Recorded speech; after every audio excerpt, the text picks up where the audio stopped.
México es un país diverso, lleno de historias interesantes y enigmáticas, pero en todo esto hay ciertas cosas que muy pocas personas conocen, ya sean acontecimientos o sucesos que se han quedado en el olvido o que son temas muy pocos contados, y por eso te presento algunas leyendas urbanas y casos misteriosos de México. La Biblioteca de Capulina. Sobre la leyenda urbana de que Capulina solía hacer fiestas, a las cuales asistían los famosos de México, y conforme la fiesta iba agarrando tono, algunos se aventuraban a entrar a una habitación en donde se celebraban actos inhumanos, de las cuales eran grabados mediante cámaras escondidas. También se decía que le gustaba experimentar con cortometrajes, como videos snuff. Es un rumor infundado que nunca se probó y que surgió después de su muerte en 2011. En todo caso, después de haber existido, esa supuesta colección había sido destruida por su viuda y su hijo después de su fallecimiento. El caso de la leche radioactiva de la CONASUPO. La trágica historia silenciada de los niños fallecidos en México por Chernobyl. La explosión del reactor 4 de la central atómica de Chernobyl el 26 de abril de 1986 fue el mayor accidente nuclear de la desaparecida Unión Soviética. La nube radiactiva viajó por todo el norte de Europa hasta llegar a la República de Irlanda, al país al que México le compraba leche en polvo desde los años 70. Después del accidente nuclear, la Organización Mundial de la Salud, la OMS, emitió una alerta para que se suspendieran las compras de alimentos a países afectados por los restos tóxicos. Sin embargo, México adquirió de Irlanda 40.000 toneladas de leche en polvo y una cantidad importante de mantequilla que fueron distribuidas en el país entre 1987 y 1988 por la Comisión Nacional de Subsistencia Popular, la CONASUPO, un organismo gubernamental desaparecido en 1999 que tenía la función de hacer llegar a las clases populares alimentos básicos a precios bajos. La leche comprada al Irish Dairy Board llegó al puerto de Veracruz en 3 barcos: el Adventure, que llegó el 13 de junio de 1987, el Tenacious, que arribó el 17 de junio, y el Rumija, el 1 de noviembre del mismo año, que entre su cargamento también traía mantequilla. En ese tiempo, la CONASUPO también controlaba el mercado de leche, por lo cual el polvo pudo haber sido vendido a más de 30 empresas, entre ellas grandes transnacionales como Nestlé, Anderson Caliton y Kraft Food, entre otras. Esto se supo gracias a que un marinero vio de dónde provenía el empaque de los productos y se dio cuenta de que era una ciudad cerca de Chernobyl. Tomó una muestra y efectivamente se encontraron material radiactivo, pero ya era tarde, puesto que miles de niños comenzaron a tener síntomas de cáncer.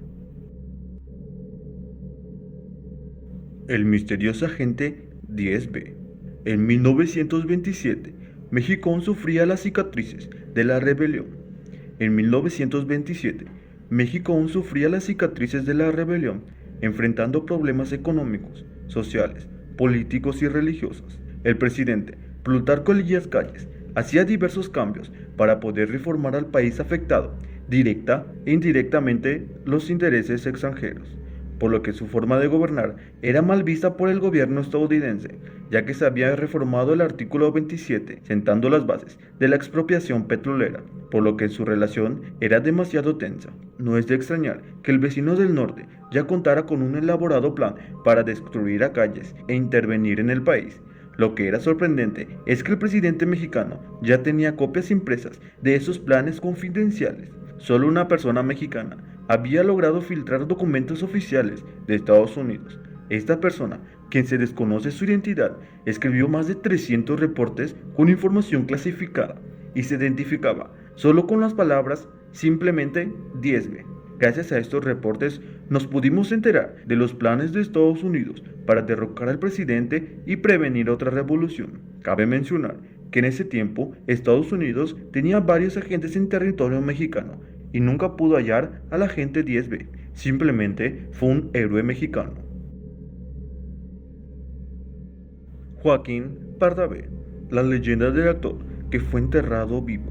El fallecimiento del actor Joaquín Pardavé fue noticia el 20 de julio de 1955.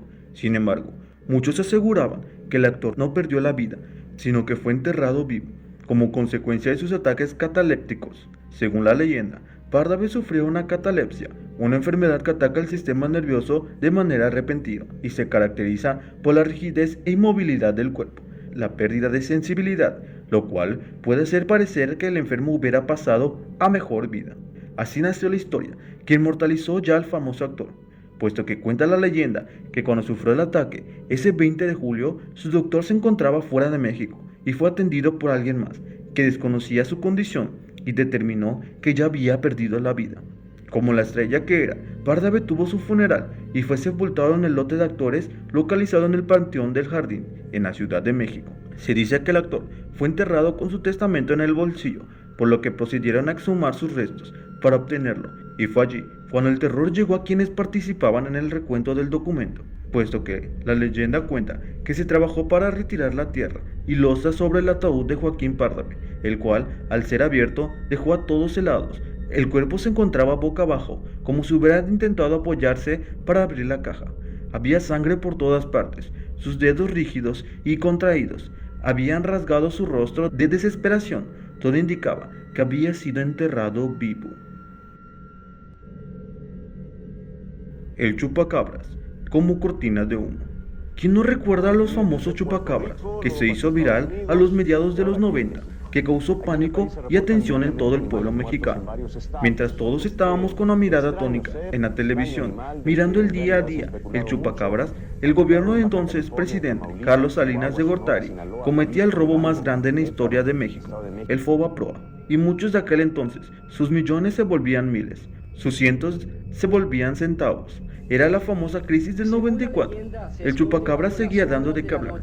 Llegó el EZLN, se levantó en armas, y entonces el presidente electo, Ernesto Zedillo, mandó a sus tropas al estado de Chiapas, en donde cerca de 300 personas perdieron la vida durante los conflictos, y el chupacabras seguía dando de qué hablar. La bestia que parece no pertenecer a este mundo. Los colados del terremoto. El 28 de julio de 1957 se registró en la Ciudad de México un temblor de magnitud 7.7, cuyo epicentro se localizó frente a las costas de Guerrero. El saldo total de dicho terremoto fue de 52 fallecidos, 559 lesionados y más de 100 derrumbes, pérdidas materiales calculadas en 100 millones de pesos de aquella época.